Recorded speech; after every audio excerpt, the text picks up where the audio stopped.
കേരളം ഇപ്പോ തമ്പുരാക്കന്മാർ വാണരുളുന്ന സംസ്ഥാനമായി മാറിയിരിക്കുകയാണ്. ഈ തമ്പുരാക്കന്മാരുടെ അഴിമതി ഭരണത്തിൽ നിന്ന് കേരളത്തെ രക്ഷിക്കണമെന്ന് ആവശ്യപ്പെടുന്നത് ഞങ്ങൾ മാത്രമല്ല, കമ്മ്യൂണിസ്റ്റ് പാർട്ടിക്കാരുമുണ്ട് എന്നുള്ള കാര്യത്തിൽ ഞങ്ങൾക്ക് ചാരിതാർത്ഥ്യമുണ്ട്. ഈ തെരഞ്ഞെടുപ്പിന്റെ രാഷ്ട്രീയത്തിൽ വർണ്ണക്കടലാസിൽ പൊതിഞ്ഞ മോഹന സുന്ദര വാഗ്ദാനങ്ങളുമായി കടന്നു വരുന്ന കമ്മ്യൂണിസ്റ്റ് പാർട്ടിയുടെയും ഇടതുപക്ഷ മുന്നണിയുടെയും ഒരുപാട് പ്രവർത്തകരെ ഞങ്ങൾ കാണാറുണ്ട്. അവർ മുന്നോട്ട് വെക്കുന്ന ആശയങ്ങൾ കേട്ടാൽ ഐക്യജനാധിപത്യ മുന്നണി കേരളത്തിൽ അധികാരത്തിൽ വന്നാൽ ക്ഷേമ പെൻഷനുകൾ നിന്നുപോകും. ഐക്യജനാധിപത്യ മുന്നണി കേരളത്തിൽ ഭരണത്തിൽ വന്നാൽ യുവജനങ്ങൾക്കുള്ള സഹായം നിന്നുപോകും, വനിതകളുടെ സഹായം നിന്നുപോകും, ക്ഷേമ പദ്ധതി നിന്നു പോകുമെന്നാണ് പറയുന്നത്. എനിക്ക് മനസ്സിലാകുന്നില്ല. ജീവിതത്തിൽ നട്ടാക്കിളിക്കാത്തതും ചുട്ടാവേകാത്തതുമായ രാഷ്ട്രീയ നുണകൾ പടച്ചുവിടാൻ ഇത്രത്തോളം സൈബർ ഇടങ്ങളിൽ പോരടിക്കുന്ന പോരാളി ഷാജിയെ പോലെയുള്ള ഒത്തിരി മുട്ടാളന്മാർ ഈ തെരഞ്ഞെടുപ്പിൽ പാവപ്പെട്ടവരുടെ കണ്ണിൽ പൊടിയിടാൻ ശ്രമിക്കുന്നുണ്ട്. എടാ, അഭിമാനത്തോടെ കേരളത്തിന്റെ മണ്ണിൽ നിന്ന് ഐക്യജനാധിപത്യ മുന്നണിയും കോൺഗ്രസ്സുകാരും പറയും, എടാ, ക്ഷേമ പദ്ധതിയെ കുറിച്ച് കേരളത്തിലെ മനുഷ്യരെ സ്വപ്നം കാണാൻ പഠിപ്പിച്ച രാഷ്ട്രീയ പാർട്ടിയുടെ പേര് കോൺഗ്രസ് പാർട്ടി. ഇന്ത്യ മഹാരാജ്യത്തെ മനുഷ്യന് കേരളത്തിന്റെ ചരിത്രത്തിൽ ആദ്യമായി 1962 ആർ ശങ്കർ കേരളത്തിന്റെ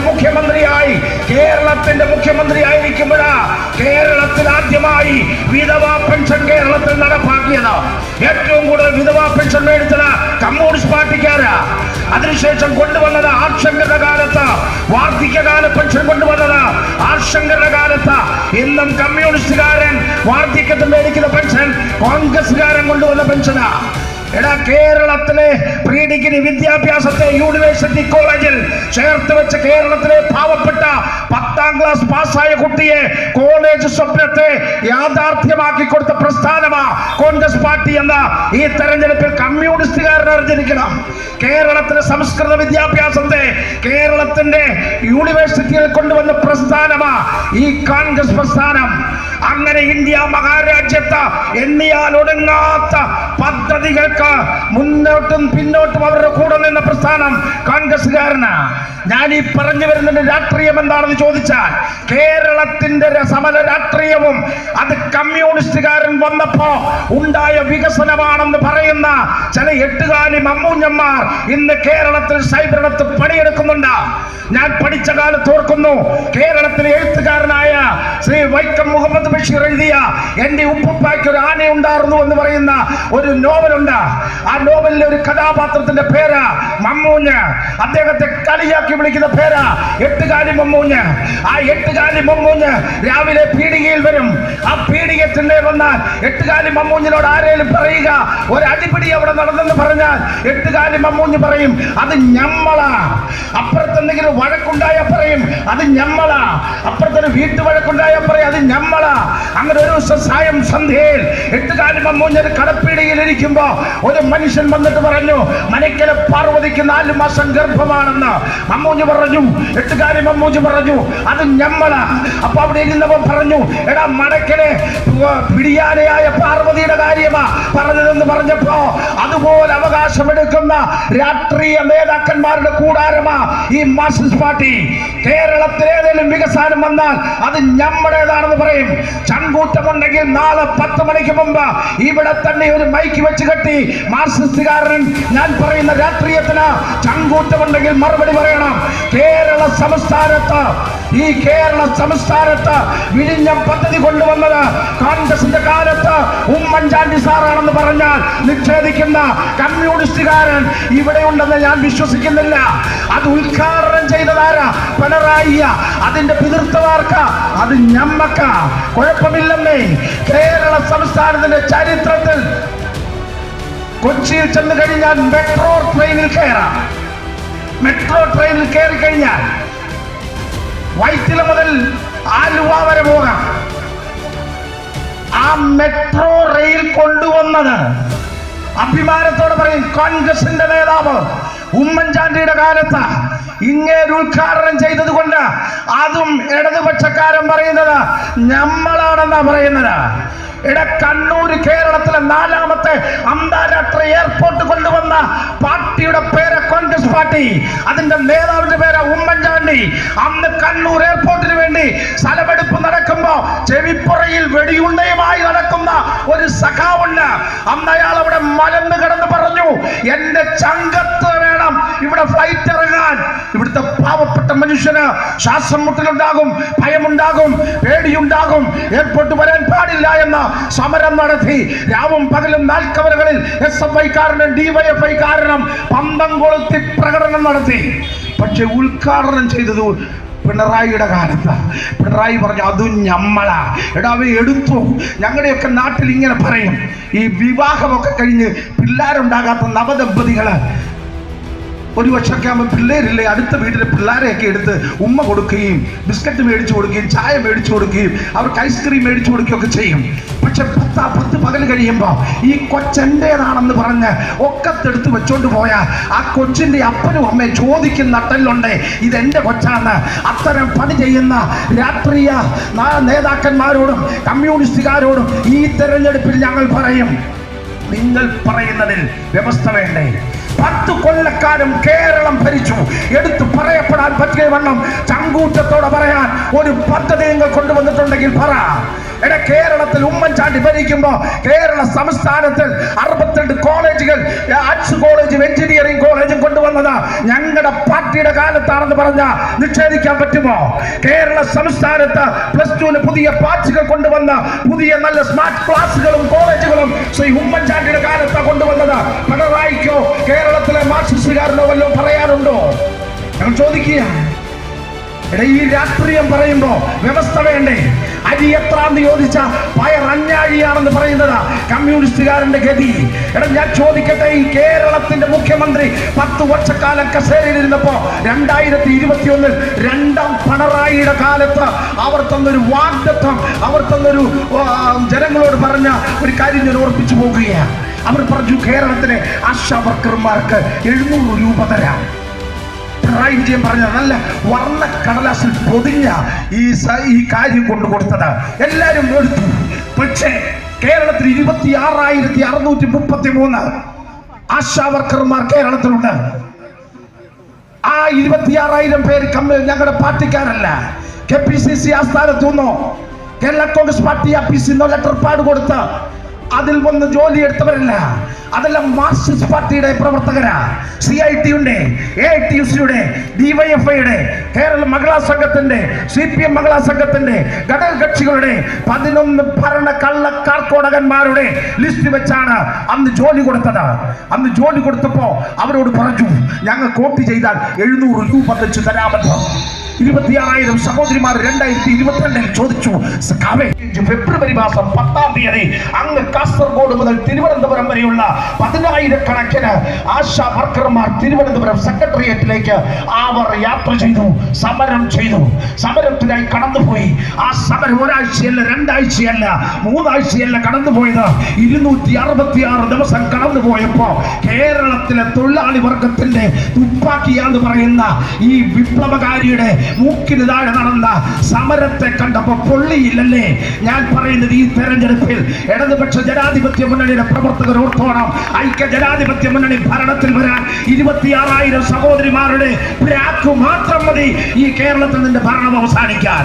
ഈ തെരഞ്ഞെടുപ്പ് രാഷ്ട്രീയ ചരിത്രത്തിൽ നാളെ ഇവിടെ വന്ന് പറയാൻ പറ്റിയില്ലെങ്കിലും എഴുതി വെച്ചോണം, കമ്മ്യൂണിസ്റ്റുകാരൻ ഇന്ത്യ മഹാരാജ്യത്ത് കമ്മ്യൂണിസ്റ്റ് പാർട്ടി അധികാരത്തിൽ ഇല്ലാതെ പോകുന്ന അവസാനത്തെ സംസ്ഥാനം ഇന്ത്യയിൽ കേരളമാണെന്ന് നിങ്ങൾ ഓർത്തുകൊള്ളണം. നിങ്ങളുടെ ഭരണത്തിന്റെ അവസാനം മാത്രമല്ല, ഇന്ത്യയിലെ കമ്മ്യൂണിസ്റ്റുകാരന്റെ ഭരണം അവസാനിക്കുകയാ.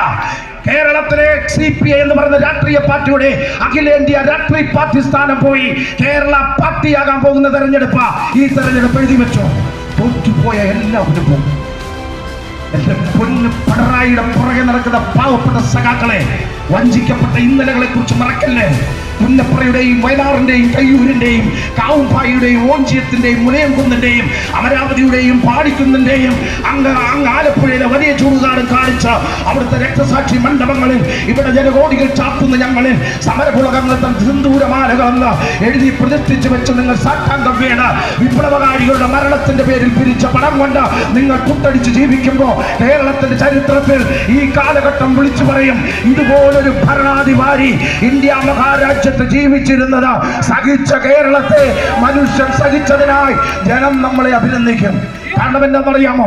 1996 കേരളം EK നായനാർ മുഖ്യമന്ത്രി, കേരളത്തിന്റെ വൈദ്യുതി വകുപ്പ് മന്ത്രി പിണറായി വിജയൻ, കേരളത്തിന്റെ വകുപ്പ് മന്ത്രി പിണറായി വിജയൻ കേരളത്തിന്റെ വിദ്യുശക്തി മന്ത്രി ആയിരിക്കുമ്പോൾ പന്നിയാർ അണക്കെട്ടിന്റെ പുനർനിർമ്മാണവുമായി ബന്ധപ്പെട്ട വൈദ്യുതിയുമായി ബന്ധപ്പെട്ട കനേഡിയൻ കമ്പനിയുമായി ഒരു എഗ്രിമെന്റ് ഒപ്പുവയ്ക്കുന്നു. ആ എഗ്രിമെന്റ് ഒപ്പുവെച്ചു. പുനർനിർമ്മാണങ്ങൾ നടന്നു, പദ്ധതികൾ നടന്നു. കണക്കുകൾ പരിശോധിച്ചപ്പോ 361 കോടി രൂപ കേരളത്തിന്റെ ഖജനാവിൽ നിന്ന് കാണാനില്ല. വൈദ്യുതി വകുപ്പ് മന്ത്രി പിണറായി വിജയനെ 6ാമത്തെ പ്രതി ചേർത്ത കേസെടുത്തു. ആ കേസ് ഇന്ന് ഡൽഹിയില് സുപ്രീം കോടതിയിൽ കേസ് നടക്കുകയാ. 40ാമത് തവണ ആ കേസ് ഇപ്പോൾ എന്റെ കണക്കും പരിശോധനയും അനുസരിച്ച് 40ാമത്തെ തവണ എടുത്തു മാറ്റി വെച്ചിട്ടുണ്ട്. അന്നത്തെ കേരളത്തിന്റെ വൈദ്യുതി വകുപ്പ് മന്ത്രിയായിരുന്ന പിണറായി വിജയൻ 361 കോടി രൂപ കേരള സംസ്ഥാന ഖജനാവിൽ നിന്ന് കൊണ്ടുപോയ കേസിൽ പ്രതിയ. കേരളത്തിൽ കമ്മ്യൂണിസ്റ്റുകാരായ മന്ത്രിമാരെ ബഹുമാനിക്കുന്നവരാ കോൺഗ്രസുകാർ, ഐക്യ ജനാധിപത്യ മുന്നണിക്കാർ. സഖാവേ, കേരളത്തിന്റെ അധികാരത്തിന്റെ രാഷ്ട്രീയത്തിൽ നിന്ന് ഒരു മനുഷ്യൻ അവിടെ നിന്ന് രാജിവെച്ച് മന്ത്രിസഭയിൽ നിന്ന് ഇറങ്ങി മുഖ്യമന്ത്രി കസേര വിട്ട ഇറങ്ങി വന്നു. തിരുവനന്തപുരത്ത് KSRTC ബസ്സിൽ കയറി അദ്ദേഹം കൊട്ടാരക്കരയിൽ വന്നിറങ്ങി. കണ്ടക്ടർ പറഞ്ഞു, ബസ് അല്പസമയം ഇവിടെ കിടക്കും, അതുകൊണ്ട് ചോറുണ്ണാൻ സമയമുണ്ട്. ആ മുഖ്യമന്ത്രി ഇറങ്ങിയ മനുഷ്യൻ ഇറങ്ങി ഒരു വെജിറ്റേറിയൻ ഹോട്ടലിൽ നിന്ന് ഭക്ഷണം കഴിച്ചു. അവിടെ നിൽക്കുന്നു കേരളത്തിൽ അറിയപ്പെടുന്ന നേതാവ് ആർ ബാലകൃഷ്ണപിള്ള മുൻ മുഖ്യമന്ത്രിയോട് പറഞ്ഞു, സഖാവേ, ജീപ്പുണ്ട് എന്റെ വാഹനം, എന്റെ വീട്ടിൽ പോയി കഴിക്കാം. വേണ്ടടോ പിള്ളേ, ആർ ബാലകൃഷ്ണപിള്ള വേണ്ടടോ, ഞാൻ പൊക്കോളാം. എന്നാലും സഖാവ് മുഖ്യമന്ത്രി സ്ഥാനം രാജിവെച്ചിട്ട് ഈ ചെറിയ ഹോട്ടലിൽ കയറി ഭക്ഷണം കഴിച്ചിട്ട് പോകുന്നത് എനിക്കത് സഹിക്കാൻ പറ്റുന്നില്ല. അദ്ദേഹം പറഞ്ഞു, ഇല്ല ഞാൻ പോകട്ടെ. ഭക്ഷണം കഴിച്ചു KSRTCയുടെ സൈഡിലെ ഷട്ടർ പൊക്കി വെച്ച ആ മനുഷ്യൻ പോയി. അദ്ദേഹം പെരുമ്പാവൂർ പുല്ലുവഴിയിലുള്ള വഴിയിലിറങ്ങി. ആ മനുഷ്യനെ അറിയാമോ? ഈ കേരളം അറിയപ്പെടുന്ന ഇടതുപക്ഷ ജനാധിപത്യ മുന്നണി എന്ന രാഷ്ട്രീയ പ്രസ്ഥാന ആ മുന്നണിക്ക് രൂപം കൊടുത്ത മുഖ്യമന്ത്രിയാ. ആ മുഖ്യമന്ത്രിയെ കണ്ട കേരളമാ, ആ മുഖ്യമന്ത്രിയെ ബഹുമാനിച്ച കേരളമാ. ആ കേരളത്തിൽ ഈ രാഷ്ട്രീയ പ്രവൃത്തി നടത്തുന്ന തൊഴിലാളി വർഗത്തിന്റെ അധികായകനായ പിണറായിയോട് പറയുന്നു, നിങ്ങളുടെ നെറ്റിമേൽ എഴുതിയൊരു പച്ച പുള്ളിയുണ്ട്, കേരളത്തിന്റെ ഖജനാവിലെ കൊള്ളയടിച്ചവനെന്ന്. മാത്രമല്ല, നിങ്ങളുടെ മകളുടെ പേരെന്നാ? തൈക്കണ്ടിയിൽ വീണ വിജയൻ അല്ലേ? തൈക്കണ്ടിയിൽ വീണ വിജയന്റെ ബാംഗ്ലൂർ ഹെഡ്ബാളിലുള്ള രജിസ്റ്റർ ചെയ്ത സ്ഥാപനത്തിന്റെ പേര് എക്സാലോജിക്കിന്റെ MD ആരാ? അത് തൈക്കണ്ടിയിൽ വീണ വിജയനാ. അതാരാ? പിണറായി വിജയന്റെ മകളാ. എന്താ സംഭവം? CMR എന്ന് പറഞ്ഞ Cochin minerals and root Royce limited എന്ന് പറയുന്ന കമ്പനിയിൽ നിന്ന് ജോലി ചെയ്യാതെ മകൾ 2,70,00,000 രൂപ മാസപ്പടി മേടിച്ചു. അപ്പം മരത്തെ കൂടാണ് മകൾ അലച്ചിന് വഴിയ മകള് കൈക്കൂലി മേടിച്ച കേസ് കേരളം കേൾക്കുക. കേരളത്തിന്റെ ചരിത്രത്തിൽ കേട്ടിട്ടുണ്ടോ? ഒരു മുഖ്യമന്ത്രിയുടെ മകള് അഴിമതി കേസിൽ പ്രതിയാ. കേസ് അന്വേഷിക്കുകയാ. വീണ വിജയന് 26 ജീവനക്കാരും അറസ്റ്റിലാ. കേസിന്റെ ജാമ്യത്തിന് നടക്കുക. അവരുടെ കേസിന് പോകുന്ന കോടതിയുടെ പേരറിയാമോ? അതിന്റെ പേര് SFI അല്ല, അതിന്റെ പേര് SFIO, serious fraud investigation officer എന്ന് പറഞ്ഞ ഏറ്റവും സീരിയസ് ആയിട്ടുള്ള ഫ്രോഡ് പണി ചെയ്യുമെന്നട നാൽക്കവലിലുള്ള വല്ല പോക്കറ്റടികാരന്റെ പണിക്ക് പറയുന്നത് ഫ്രോഡെന്ന. മുഖ്യമന്ത്രിയുടെ മകൾ പോകുന്നത് സീരിയസ് ആയ ഫ്രോഡ് പണി ചെയ്തതിന്. വേല ചെയ്യാതെ കൂലി മേടിച്ച തൊഴിലാളി നേതാവിന്റെ മകള് എക്സാലോജിക് കമ്പനിയിലൂടെ കൊണ്ടുവന്നത് കറുത്ത പണം വെളുപ്പിച്ചു. പറ, നാളെ 10 മണിക്ക് ഇവിടെ വെച്ച് പറ, ഞങ്ങൾ പറഞ്ഞ നുണയാണെങ്കിൽ. നിങ്ങളുടെ പേരിൽ അടുത്ത കേസുണ്ട്. ഈ മകളുടെ പേരിൽ ED എൻഫോഴ്സ്മെന്റ് ഡയറക്ടറേറ്റ് അന്വേഷിക്കുകയാ. കറുത്ത പണം വെളുപ്പിച്ചുവല്ല. പ്രിയപ്പെട്ട മുഖ്യമന്ത്രി, നിങ്ങളുടെ മകനുണ്ടല്ലോ, നിങ്ങളുടെ മകന്റെ പേരിൽ ലൈഫ് മിഷൻ പദ്ധതിയുടെ പേരിൽ കള്ളപ്പണം വെളുപ്പിച്ച കേസിൽ 2024 ജനുവരി 14 ഒരു ED നോട്ടീസ് തിരുവനന്തപുരത്ത് അങ്ങയുടെ ക്ലിപ്പ് ഹൗസിലെത്തിയത് ഓർക്കുന്നത് നിങ്ങളുടെ പാർട്ടിക്കാർ മറന്നുപോകും. ഞങ്ങൾ പറഞ്ഞിട്ട് മറന്നു പോകത്തില്ല. മകൻ വിവേക് എന്ന് പറയുന്ന പിണറായിയുടെ മകനും അഴിമതി കേസിന്റെ പദ്ധതിയിൽ പെട്ടുകിടക്കുകയാ. കമ്മ്യൂണിസ്റ്റുകാരുടെ ഭരണത്തിൽ എത്രയോ കമ്മ്യൂണിസ്റ്റുകാർ കേരളത്തിൽ മുഖ്യമന്ത്രിയായിട്ടുണ്ട്. ആ മുഖ്യമന്ത്രിയിൽ ആരുടെയെങ്കിലും പേരിൽ അപ്പനും മകളും മകനും കോടിക്കണക്കിന് രൂപ മോഷ്ടിച്ച കേസിൽ പ്രതിയായിട്ടുണ്ടോ? ആയിട്ടില്ല. ഇനി ചരിത്രം മാറിയില്ലെങ്കിൽ കുടുംബസമേതം മോഷ്ടിക്കും. ഇപ്പൊ പിണറായി മരിമോന് പേര് പറയുന്നില്ല, തൊട്ട് താഴെ ഈ ആളുകൾ കേരളം മുന്നോട്ടൊരു 10 വർഷം കൂടെ ഭരിച്ചാൽ എങ്ങനായിരിക്കുമെന്ന് നമ്മുടെ നാട്ടിലുള്ളവർ ചിന്തിച്ചു നോക്കണം. അതുകൊണ്ട് കേരളത്തിന് ഇനി മുന്നോട്ട് പോകാൻ പറ്റത്തില്ല. കേരളത്തിന് രാഷ്ട്രീയ മാറ്റം ആവശ്യമാണ്. കേരളത്തിലെ മനുഷ്യന് ഇവിടെ ജീവിക്കണമെങ്കിൽ ഒരു രാഷ്ട്രീയ മാറ്റം ആവശ്യമാണ്. അതുകൊണ്ടാണ് ഞങ്ങൾ പറഞ്ഞത്, ഈ ഭരണം ഈ നാടിനൊരു ശാപമാണ്. കുറച്ചു വർഷങ്ങൾക്ക് അപ്പുറത്ത് തമിഴ്നാട്ടിൽ വെച്ചൊരു സംഭവം ഉണ്ടായി. തമിഴ്നാട് മുഖ്യമന്ത്രിയായിരുന്ന ശ്രീമതി ഡോക്ടർ പുരട്சி தலைவி ഡോക്ടർ ജയലളിത അവർ മുഖ്യമന്ത്രിയായിരിക്കുമ്പോൾ സെക്രട്ടേറിയറ്റിൽ പോകാൻ വഴി മുഴുവൻ പോലീസുകാർ ബ്ലോക്ക് ചെയ്തേക്കുക, വഴി മുഴുവൻ അടച്ചിട്ടേക്കുക. അടച്ചിട്ട വഴികൾ കാരണം ചെറിയ റോഡിൽ നിന്ന് വരുന്ന വണ്ടികൾക്കൊന്നും പൊതുനിരത്തിലൂടെ പോകാൻ പറ്റത്തില്ല. ഒരു മനുഷ്യൻ ഒരു കാറിൽ വന്ന് കടന്നിട്ട് ചോദിച്ചു, പോലീസുകാരോട് ചോദിച്ചു, என்ன പ്രോബ്ലം? അപ്പൊ പറഞ്ഞു, പുരட்சி தலைவி ഇങ്ങ വഴിയേ വന്നിരിക്കെ, കൊഞ്ചം സമയം വെയിറ്റ് പണ്ണുങ്കോ എന്നൊക്കെ പറഞ്ഞു. 10 മിനിറ്റ് കഴിഞ്ഞ് 20 മിനിറ്റ് കഴിച്ചു, വഴി ബ്ലോക്കായത് മാറിയില്ല. അദ്ദേഹം പറഞ്ഞു, എനിക്ക് പോകണം. പോലീസ് പറഞ്ഞു, കടത്തിവിടാൻ പറ്റത്തില്ല. ആ മനുഷ്യൻ ഇറങ്ങി ഒരു പീഡികത്തിണ്ണയിലിരുന്നു, ഒരു സിഗരറ്റ് മേടിച്ചു, അവിടെ നിന്ന് സിഗരറ്റ് കത്തിച്ചു, അന്തരീക്ഷത്തിലേക്ക് വളയം വിട്ടുകൊണ്ടിരുന്നു പുക കൊണ്ട്.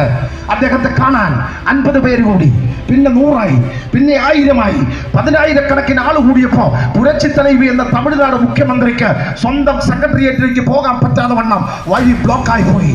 പോലീസ് ഓഫീസർ വിളിച്ചു പറഞ്ഞു മുഖ്യമന്ത്രിയോട്, ഇവിടെ ഒരു മനുഷ്യൻ ഇതാ ഒരു ചെറിയ മാടക്കടയിൽ ഇരിക്കുന്നു, പക്ഷേ 10,000 അയാൾ ചുറ്റും നിൽക്കി, എന്ത് ചെയ്യണം?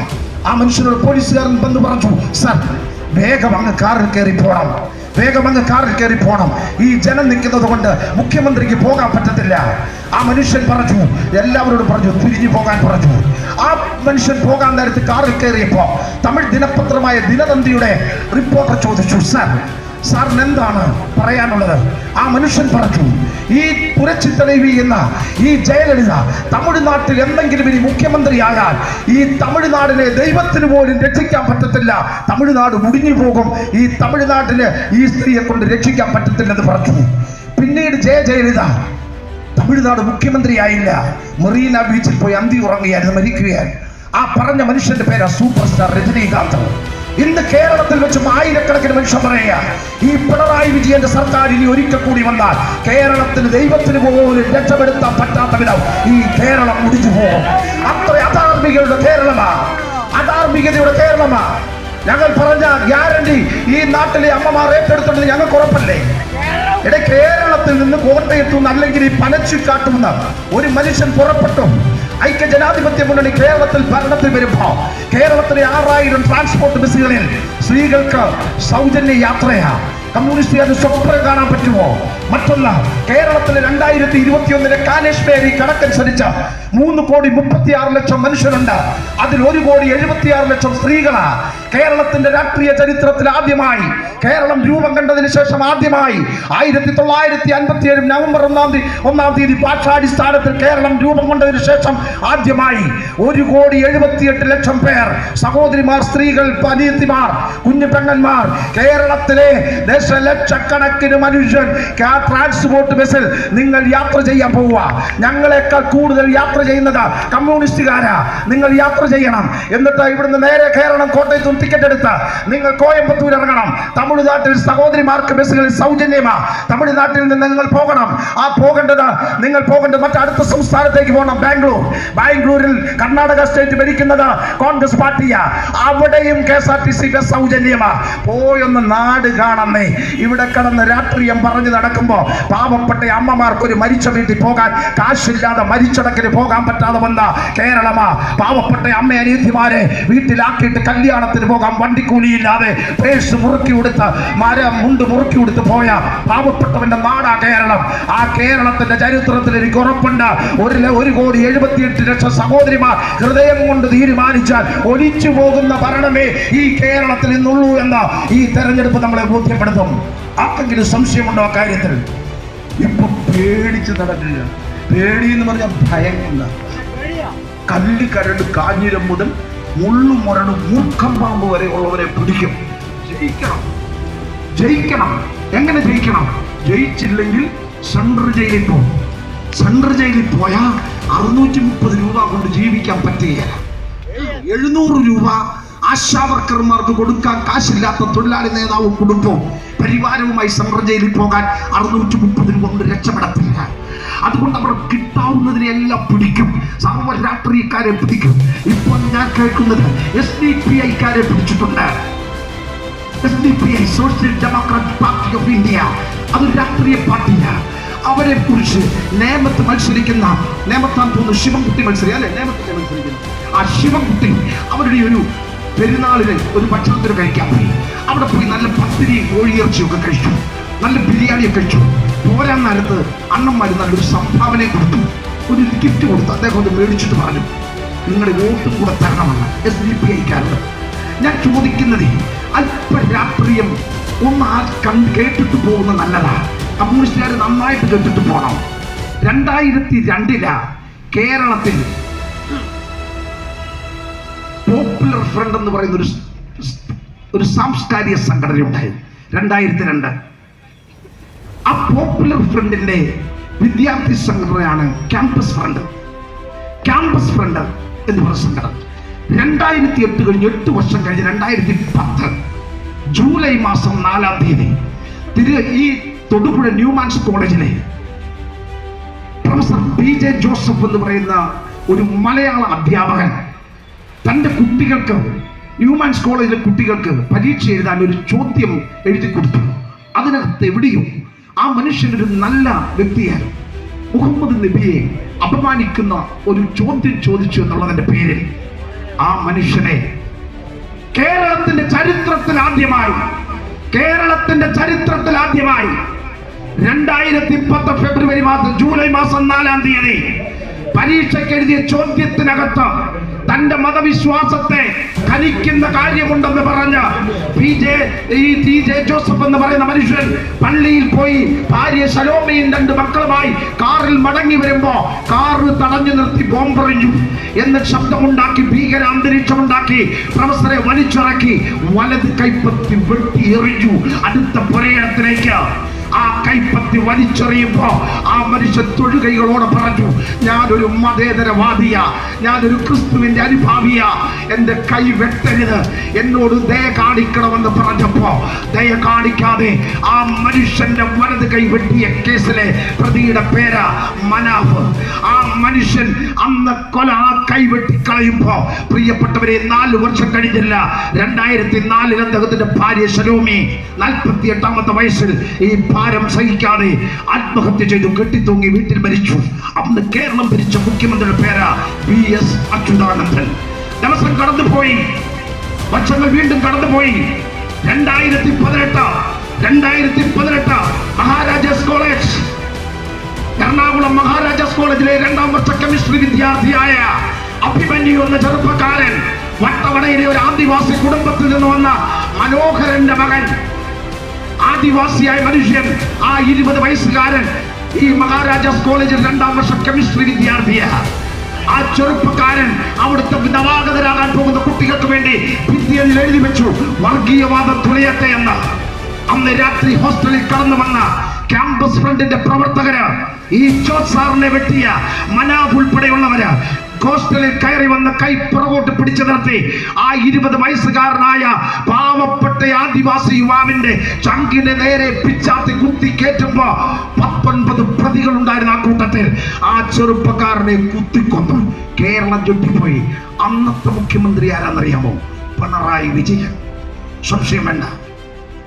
ആ മനുഷ്യനെ കൊന്ന ക്യാമ്പസ് ഫ്രണ്ടുകാരന്റെ പോപ്പുലർ ഫ്രണ്ട് എന്ന് പറയുന്ന രാഷ്ട്രീയ പ്രസ്ഥാനത്തിന്റെ സാംസ്കാരിക സംഘടനയുടെ രാഷ്ട്രീയ പ്രസ്ഥാനമാണ് SDPI.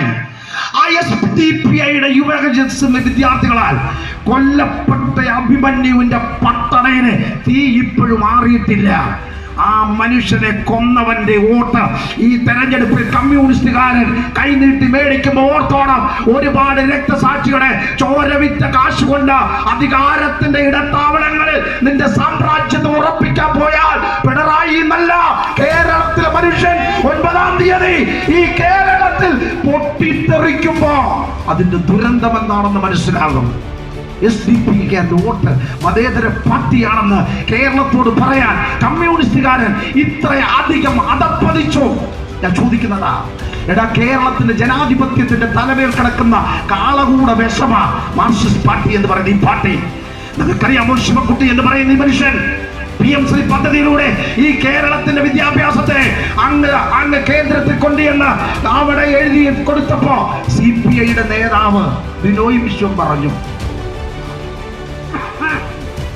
എന്തായാലും പിണറായി കാണിച്ചത് മോശമായിപ്പോയി. ഞങ്ങളെ ഇരുട്ടത്തിന്റെ വിദ്യാഭ്യാസത്തിന് വേണ്ടി മരിച്ചു പൊരുതിയ 9-14 വയസ്സ് മുതൽ 32 വയസ്സ് വരെയുള്ള ചെറുപ്പക്കാർ 16 പേര് ഞാനിപ്പോൾ പറഞ്ഞേക്കാം. അവരെല്ലാം മരിച്ച പണകുടീരത്തിൽ ഇവിടെ ജനകോടികൾ എഴുതി വെച്ചിട്ടുണ്ട്. അവരെല്ലാം കേരളത്തിന്റെ വിദ്യാഭ്യാസ മാറ്റത്തിന് വേണ്ടി പൊരുതി മരിച്ചവരാണ്. ആ കേരളത്തിന്റെ വിദ്യാഭ്യാസത്തെ അങ്ങ് കൊണ്ടുകൊടുത്തപ്പോ കമ്മ്യൂണിസ്റ്റുകാരനായ ബാലനോട് ചോദിച്ചു, PM ശ്രീയിൽ ഒപ്പുവെച്ചത് തെറ്റായി പോയില്ലെന്ന് ചോദിച്ചപ്പോ അണ്ണാക്കി പിടിപെട്ടിയിരുന്ന AK ബാലൻ പറയുക, ഐക്യ ജനാധിപത്യ മുന്നണി കേരളം ഭരിച്ചാൽ ജമാഅത്തെ ഇസ്ലാമി കേരളത്തിൽ പോലീസ് മന്ത്രിയാകുമെന്ന്. കെറ്റിപ്പുറത്ത് KT ജലീലിനെ ജയിപ്പിച്ചത് ജമാഅത്തെ ഇസ്ലാമിയാണെന്ന് അവരുടെ നേതാവ് കേരളത്തിൽ പറഞ്ഞു കേട്ടവരാ ഞങ്ങൾ. കുറ്റിപ്പുറത്ത് KT ജലീൽ ജയിച്ചില്ലേ കഴിഞ്ഞ തവണ? അന്ന് സഹായിച്ചു കൊടുത്തവർ ഇവരാ. അപ്പൊ CPMന്റെ കൂടെ നിന്നാൽ മതേതരവാദി, അവരെ എതിർത്ത് നിന്നാൽ വർഗീയവാദി. ഈ ഇരട്ടത്താപ്പ് നയത്തിന്റെ പേരിന് കേരളം ഒരു മറുപടി കൊടുക്കും. ഇന്ന് രാത്രിയിൽ പിരിയുന്ന ഒരു കാര്യം കൂടെ പറയട്ടെ, ഈ രാഷ്ട്രീയ കള്ളന്മാരെ തിരിച്ചറിയണം. എങ്ങനെ? 2026 ജനുവരി 13-ാം തീയതി ഈ അടുത്ത കാലത്ത് ജനുവരി 13-ാം തീയതി കേരളത്തിൽ ഇറങ്ങിയ പത്രങ്ങളിൽ ഒരു വാർത്തയുണ്ടായിരുന്നു. ആ വാർത്ത ഇതായിരുന്നു, ചൈനീസ് കമ്മ്യൂണിസ്റ്റ് പാർട്ടിയുടെ നേതാക്കന്മാർ ഡൽഹിയിൽ വന്നു. ഞാൻ വളരെ ആകാംക്ഷയോടെ ഓർത്തു, ഡൽഹിയിൽ ചൈനീസ് കമ്മ്യൂണിസ്റ്റ് പാർട്ടിയുടെ നേതാക്കന്മാർ വന്നാൽ അതൊരു സംഭവമാണ്.